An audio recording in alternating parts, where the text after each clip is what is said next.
Hello, everyone. My name is Zach Zielinski.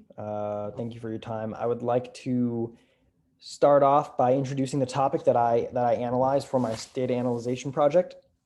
So I selected a data set that was a United States data set that talked about strokes reported in the United States. It talked about demographics such as gender, mental health, lifestyle choices, and physical aspects. And for the purpose of this study, I focused on the physical aspects of those who have had a stroke and have not had a stroke so that we can compare them for stroke warning signs and the persona of the likely stroke victim.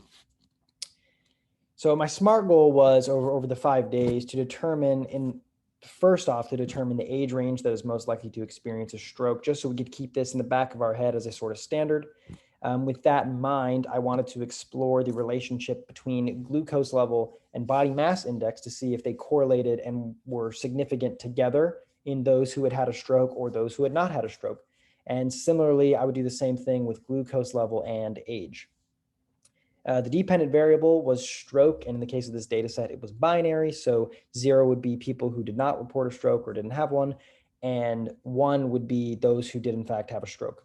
And the first hypothesis you can see here was those above the age of 60 experienced the most strokes. This is something that I wanted to keep in mind just so people could understand.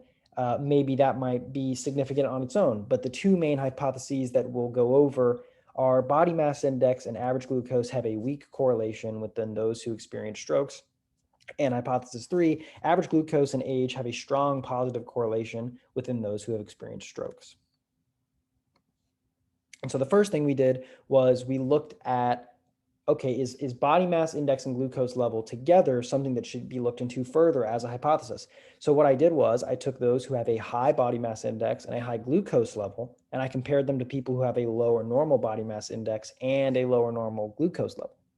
And what we can see here is that the ratio of those who did not have a stroke to those who did have a stroke is much smaller for people who have high BMI and high glucose level versus those who had normal. The ratio of people who didn't have a stroke to those who did is much higher. So just first glance, this visualization, there's definitely some looking into that can be done here.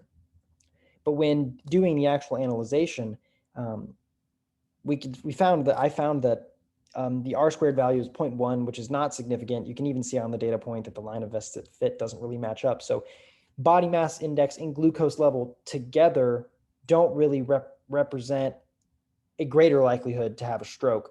But what's interesting is that a body mass index of 25 or higher is actually considered is high, and a majority of those who had a stroke did have a BMI of higher than 25. Whereas if you look at glucose level, which 160 is considered high, the data is pretty much split. So by itself, body mass index is actually a good indicator and glucose level is not. And when you look at those who've had a stroke, again, you can see that the data is all over the place and there's lots of data points. The line is not statistically significant. And again, it's just kind of, evenly dispersed. And as a matter of fact, actually more towards the lower glucose level for those who didn't have a stroke. Now, if you look at the total strokes by age, what I've done here is created a visualization where a larger block means more strokes were reported.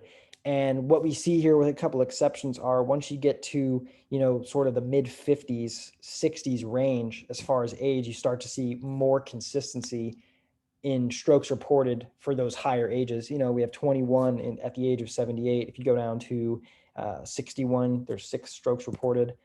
54, 6 strokes reported. So that age range of 50, 60 to 80 does report the most strokes, at least in this study. And so that does prove hypothesis 1. So it's good to keep that in the back of our head as far as age is concerned. Now, when you look at age and average glucose level, for those who have not had a stroke, again, the glucose level leans more towards the lower end of the glucose level for those who had not had a stroke, which might infer that people who have a lower glucose level are less likely to have a stroke. But we can see that together glucose level and age are not related in those who have not, as well as not related in those who have in fact had a stroke. There is really no correlation between the two. And we already know that glucose level is a high glucose level doesn't really determine if people have a stroke or not.